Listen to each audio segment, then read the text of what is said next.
Film Tropes. This is Vicky Kelty with a Language Learning Report Card podcast.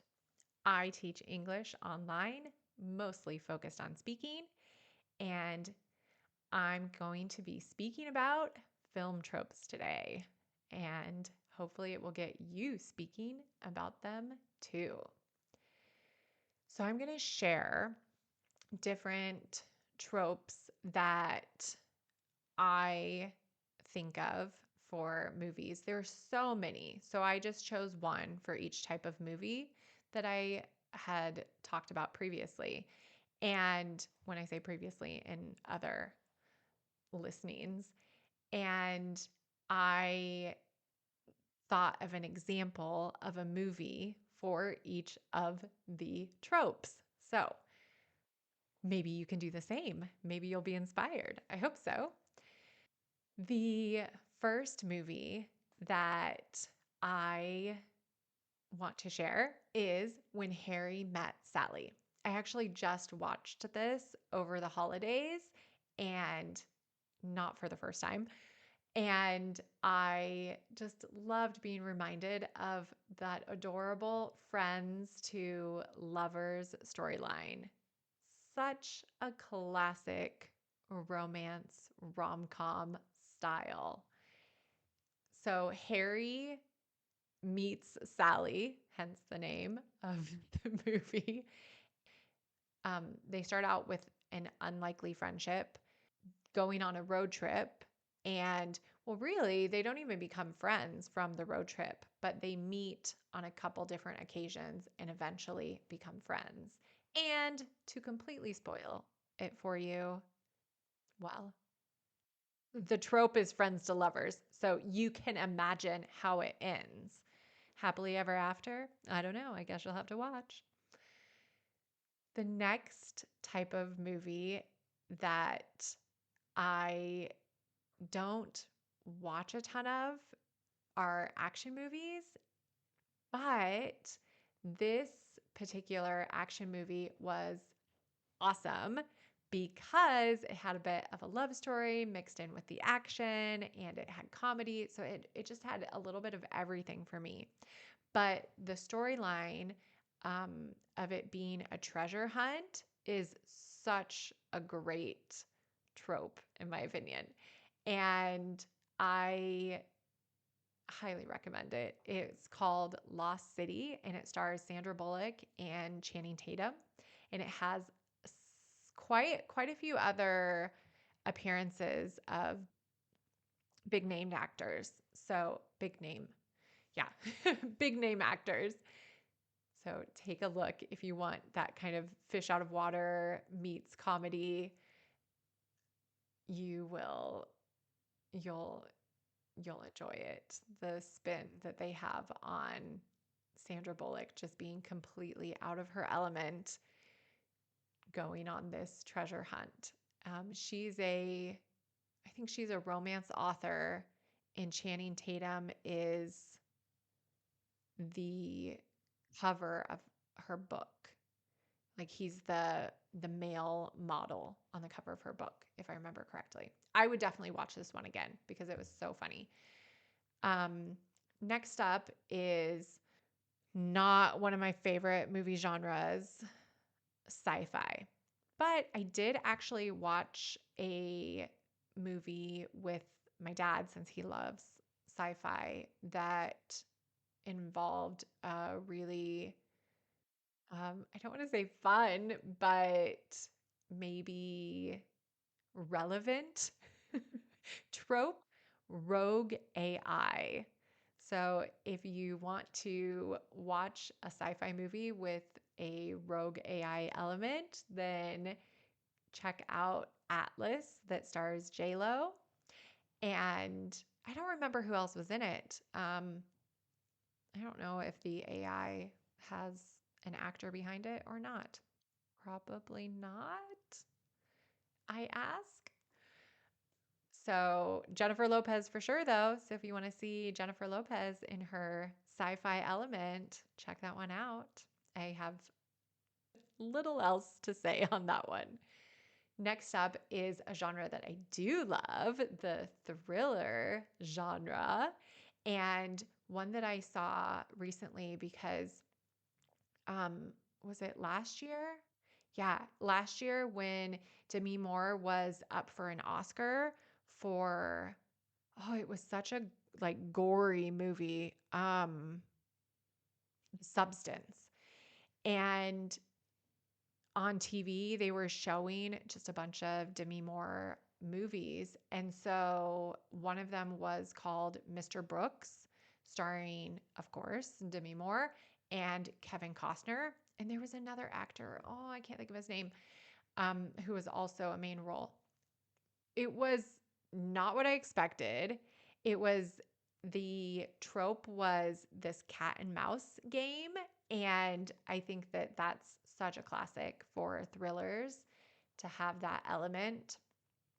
Um, I I would recommend it. It was a chilling movie.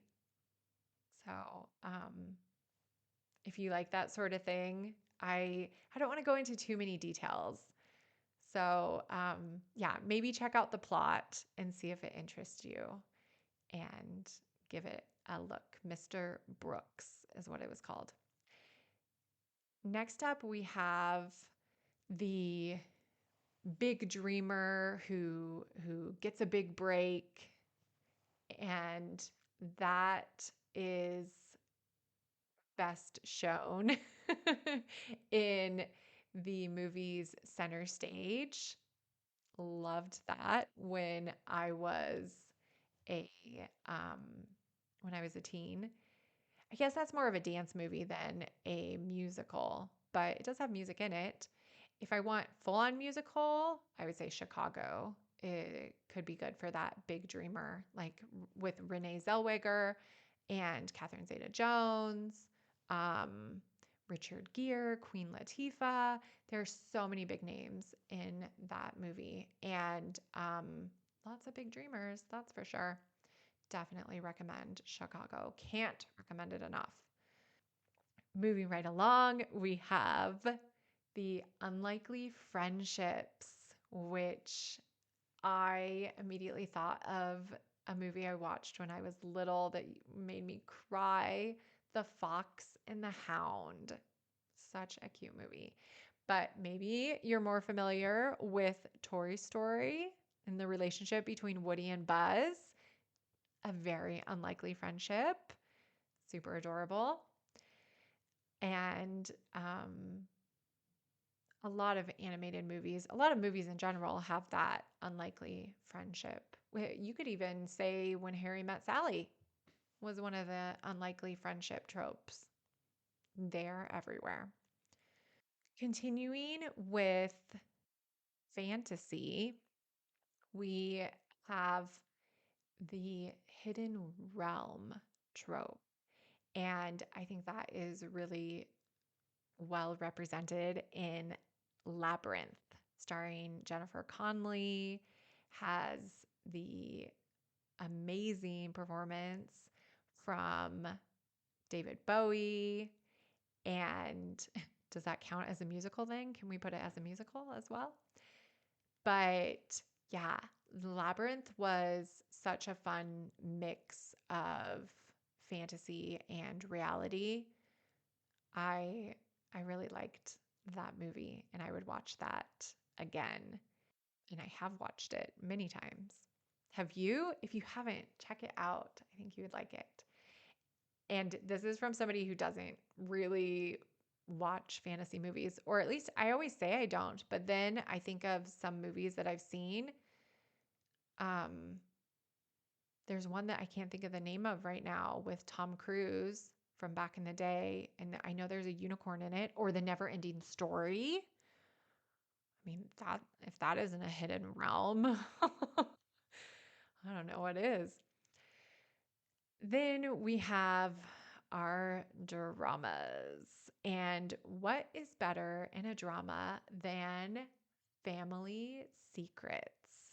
And the first movie that came to mind was Face on the Milk Carton, which I do believe was also a book. I might be making that up, but I don't know. I really feel like it was a book. Um, but Phase on the Milk Carton, if you haven't seen it, that does not surprise me because it was a made for TV movie, which, in my humble opinion, is the best kind of movie. I love a good made for TV movie. And I'm really lucky because weekends in Spain are often full of made for TV movies. So I can get my fill of lots of family secrets and family drama and so many other tropes that are common for those drama movies. Can you think of any others? Family Secrets is such a classic, though. Okay. And to end with, we have haunted houses.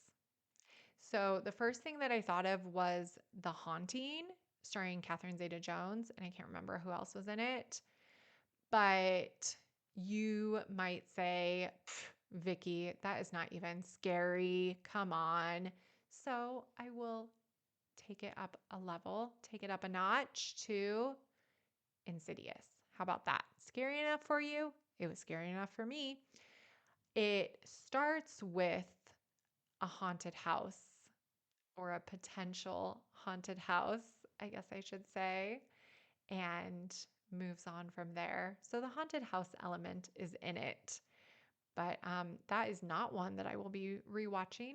Once was too many times for me because we know horror movies are not my cup of tea. They do not sit well with me. They live on forever in my mind and in my nightmares. Okay, those are all the tropes that I have to share. So, did they make you think of any that you've seen in movies? And which ones are your favorites, either that you thought of while I was chatting or that you liked from the ones I listed? And which ones do you hate?